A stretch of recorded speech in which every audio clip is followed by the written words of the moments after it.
Here are the some functional scope of the public services है त तलको मध्ये which of the following is not the characteristic of the public service भनेको equal access to all, impartiality, which of the following is transparency चाहिँ हैन अरे not the characteristics of तर सार्वजनिक सेवाको विशेषता ट्रान्सपरेन्सी होइन। नेपाल सरकार सेवा प्रदान कानुनी उपकरणहरू भनेको सिभिल सर्भिस 2049, गुड गभर्नेन्स एक डिरेक्टिभ प्रिन्सिपल उपलब्ध भयो। नेपाल आयोग निगमको स्थापना 2027 पुस 27 गते भएको थियो। नेपालको संविधानको धारा सुशासनको प्रजावृत्ति भनेको धारा 51 आर्टिकल 51। सार्वजनिक सेवा प्रवाह सिद्धान्त तलको मध्ये कुन हो भनेको छ सलिभरिटी, सब्सिडियरिज र नन डिस्क्रिमिनेसन उपलब्ध भयो। नेपाल सरकारले पोर्टल कुन प्रधानमन्त्री कार्यालय सुरु भएको थियो भन्दाखेरि बाबुराम भट्टराईको लागि हेलो सरकार पोर्टल चाहिँ बाबुराम भट्टराईको पालादेखि सुरु भएको थियो। नेपालमा सार्वजनिक सेवा प्रवाह गर्ने कुराहरूको जब फलोइङ फाइल कन्सेप्ट सब्सिडी भनेको चाहिँ public participation, standard responsibility, service mapping उपलब्ध भयो। नेपाल सरकारले सर्वसाधारणको लागि हेलो सरकार कहिले सुरु 2068 कार्तिक 17 2068 कार्तिक 17 बाबुराम भट्टराई प्रधानमन्त्री 2068 कार्तिक 17मा। गुड गभर्नेन्स एक्ट 2064 हो। सार्वजनिक सेवाका लागि तलको मध्ये following is not valid for the public service solidity चाहिँ इक्वालिटी, कन्टिन्युटी र एसेसिबिलिटी सलिडिटी हुँदैन। हेलो सरकार पोर्टल 2068 साल कार्तिक 17 गते चाहिँ लन्च भएको थियो। नेपालमा मोबाइल सार्वजनिक सेवाको अवधारणा concept of the mobile public service introduce 2060 सालमा भएको थियो। नेपालको संविधानले कुन धाराले सार्वजनिक सेवाको पहुँच सुनिश्चित गर्छ भन्दाखेरि 51ले गुड गभर्नेन्स भनेको 51। हेलो सरकारको आमरणको लागि जनताका लागि हेल्पलाइन नम्बर भनेको 1111 थियो। What is the role of the public policy service delivery भनेको चाहिँ सबै हुन्छ। The discourage the irregularity and corruption of the public policy, give the feedback the servility to attentive to the obligation duty of the peoples. नेप्चे स्टक एजेन्सीमा 1982मा विकसित भएको थियो। Next step agency was developed in 1982।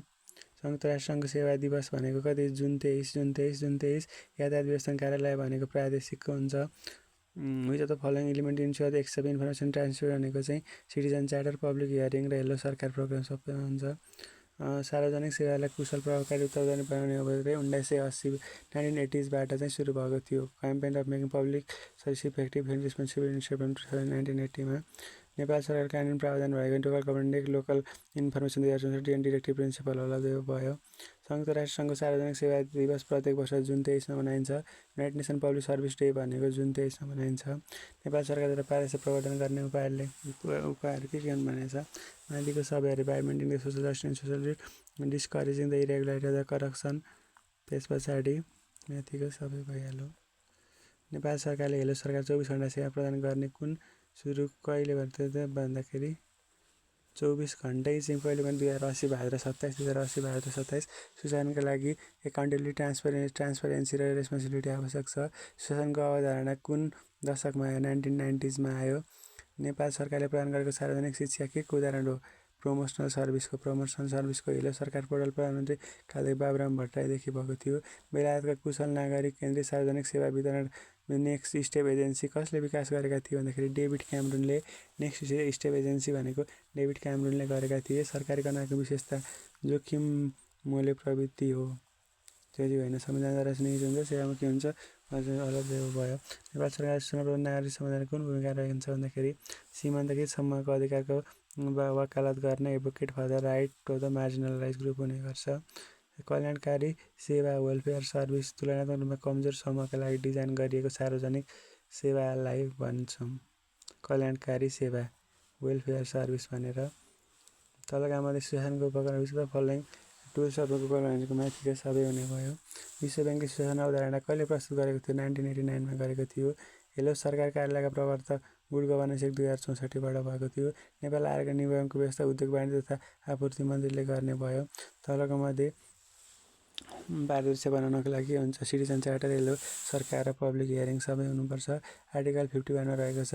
विश्वको डिजिटल फास्ट गभर्नेन्स कार्यक्रम सुरु गरेको थियो भने इस्टोनियाले है त। Which country is establish digital fast governance भनेको इस्टोनियाले।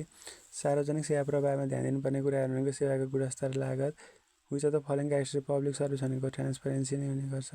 नेपालमा सार्वजनिक सेवा transparency 2064, civil service 2064 directive principle भयो।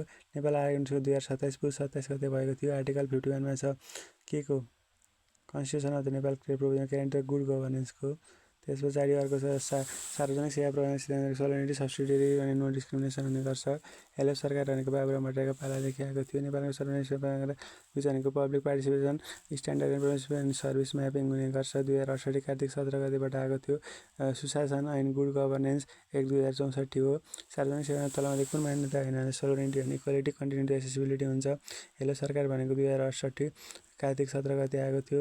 नेपालमा मोबाइल सार्वजनिक सेवाको अवधारणा कहिले 2064 विक्रम सम्वतमा भएको थियो। नेपालको संविधान कुन धाराले सार्वजनिक सेवा समान पहुँच सुनिश्चित गर्छ भन्दाखेरि 51 धाराले गुड गभर्नेन्सको। हरेक सरकारको नम्बर 1111 भयो। त्यस पछाडि माथिको सबै सोलिडिटी यसरी हाम्रो नेक्स्ट स्टेप एजेन्सी भनेको 1982 मा इस्टाब्लिस भयो। संरक्षण सार्वजनिक सेवा दिवस भनेको जुलाई 23 मा भयो। यातायात तहमा कार्यालय निकाय भनेको प्रादेशिक है त के अरे यातायात व्यवस्था कार्यालय कुन तहको भन्दाखेरि प्रादेशिक भयो।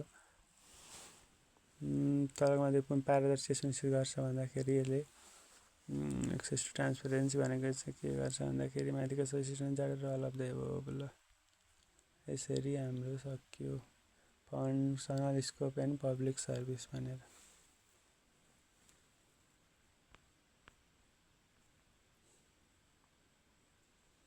यसरी हामीले जिके पनि सकायौँ सबै।